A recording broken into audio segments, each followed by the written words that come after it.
آپ دیکھیں کہ حضرت ابراہیم علیہ السلام کو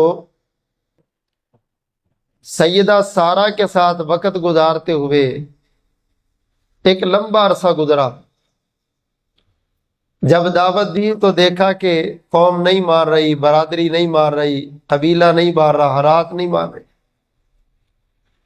تو پھر ہمیں ہجرت کر لینی چاہیے، کسی اور علاقے میں جا کے کام کرتے۔ دنیا کی خاطر بھی لوگ ہجرتیں کرتے ہیں، مگر یہ تڑپ، یہ درد کہ میں نے اس علاقے میں رہتے قرآن و سنت پر بڑی محنت کی ہے، لوگوں نے اثر نہیں لیا، تو میں کسی اور علاقے میں جاتا ہوں تاکہ وہاں پر بیٹھ کے دین کا کام کروں، لوگ مستفید ہوں۔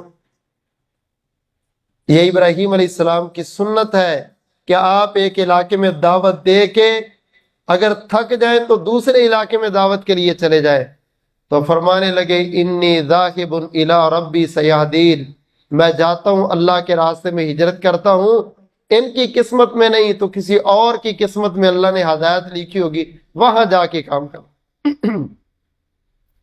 راستے میں جابر اور ظالم بادشاہ ہے، یہ مصر کا، سلمان بن آور اس کا نام ہے، یہ اتنا غنڈہ ہے، اتنا بدماش ہے، اس نے اعلان کروایا ہوا ہے کہ جو بھی نیا جوڑا یہاں سے گزرے گا نا، اس کو پہلے میرے پاس لے کے آنا۔ بدماشی کرنے کے بعد، فحاشی اور یعنی پر مبنی اپنے معاملات کرنے کے بعد پھر اس کو گزرنے دیتے۔ ایلچیوں نے بتایا کہ ایک ابراہیم اور سارا نامی جوڑا گزر رہے ہیں، ہم نے ان کو پکڑا ہوا، کہا میرے پاس حاضر کرو۔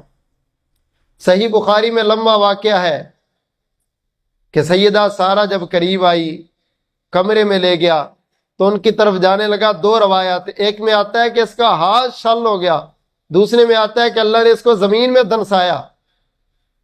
اٹھا، توبہ کی، دوبارہ پھر گندگی کے ارادے سے چلا، اللہ نے پھر زمین میں، پھر چلا، پھر زمین میں۔ سیدہ سارہ فرماتی ہے کہ یہ مجھے دیکھ کے کہنے لگا یہ کوئی عورت نہیں ہے، یہ تو جننی ہے، معاذ اللہ کو شیطان، اس کو میرے سے لے جاؤ۔ جب میں باہر نکل کے آئی تو کیا دیکھتی ہوں، رب کے خلیل ابراہیم علیہ السلام سجدے میں پڑے ہیں اور دعا کر رہے ہیں، عزتوں کے محافظ رب اپنے خلیل کی عزت کو محفوظ فرما۔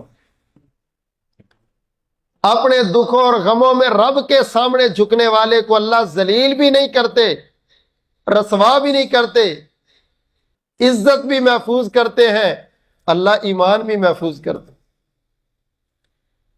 رب سے بندہ مانگے، ہر دکھ میں نفل، ہر پریشانی میں نفل، ہر مصیبت پر نفل، رب کی طرف رجوع، مصلی کی طرف وضو کر کے، بھئی یہ مسئلہ بن گیا، میں 2 رکعت پڑھ کے دعا کرتا ہوں، انشاءاللہ رب سے بڑا کون ہو سکتا ہے جو اس مصیبت کو ٹال نہ سکے۔